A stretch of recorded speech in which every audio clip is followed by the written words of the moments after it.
Air traffic control. It's the invisible system that keeps the sky from collapsing into chaos. Every second, over 10,000 planes are flying at once.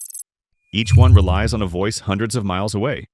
A controller watching blinking dots on a radar screen, making split-second decisions. When it works, it's seamless. When it doesn't, hundreds of people can die before anyone even realizes what went wrong. Part 1. Tenerife, 1977. The day the fog swallowed everything. Los Rodeos Airport, Tenerife, March 27, 1977. Thick fog covered the runway. Visibility, barely 300 meters. Two Boeing 747s, one from KLM, one from Pan Am, were stranded after a bomb threat closed another airport nearby. Dozens of planes had been diverted here. The tiny airstrip was overflowing. In that chaos, a single misunderstanding became the deadliest aviation disaster in history. The KLM captain, one of the most experienced pilots in Europe, was eager to leave before visibility got worse.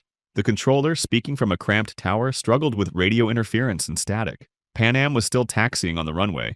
But when the controller said, "You are cleared for takeoff," the KLM pilot heard confirmation, when in fact the words, "After takeoff, stand by for clearance," were lost in the static. Seconds later, both planes were moving toward each other.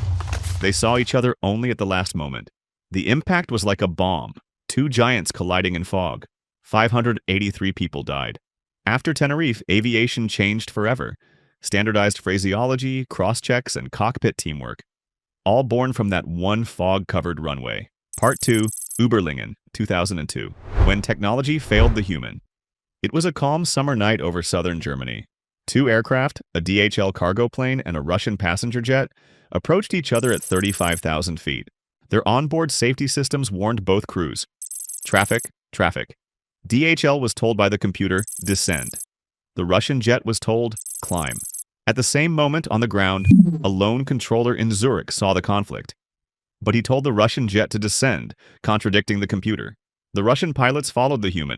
They collided head-on. The two planes exploded into a fireball, scattering across Lake Constance.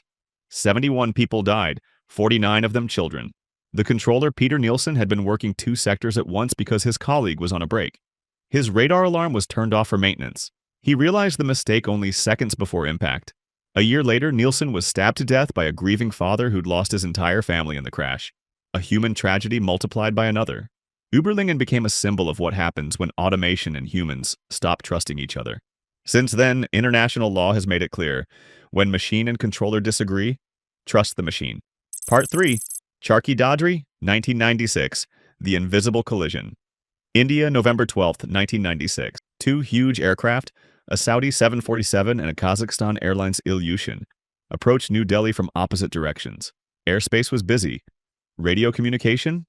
One frequency, one controller, dozens of planes, hundreds of voices, half of them broken English. The controller instructed the Kazakhstan flight to maintain 15,000 feet. They misunderstood and descended to 14,000. The Saudi plane was climbing through the same altitude. In a clear blue sky, invisible to each other, until it was too late, they collided. 39 people died. The world's worst mid-air collision.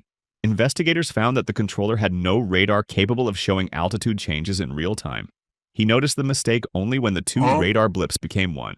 After Charkhi Dadri, India modernized its entire airspace. Radar coverage, communication in English only, and TCAS collision avoidance systems became mandatory worldwide. Part 4. Zagreb, 1976. The warning that no one heard, June 10, 1976. A busy morning sky over Zagreb, Yugoslavia. Controllers in two different cities were coordinating traffic using phone lines, paper strips, and pencil marks on glass boards. No radar, no automation, just voices. An Inex Adria DC-9 and a British Airways Trident crossed paths at the same altitude. But the controllers were overloaded. For nearly a minute, one controller shouted into the radio, "Climb immediately, turn left." But the frequency was jammed. Another pilot was reading back instructions. By the time the message went through, it was too late. The two planes collided over a village outside Zagreb. 176 people died.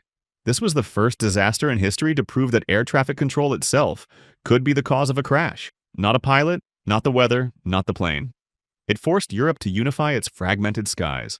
The tragedy of Zagreb gave birth to Eurocontrol, the network that now synchronizes airspace across the continent.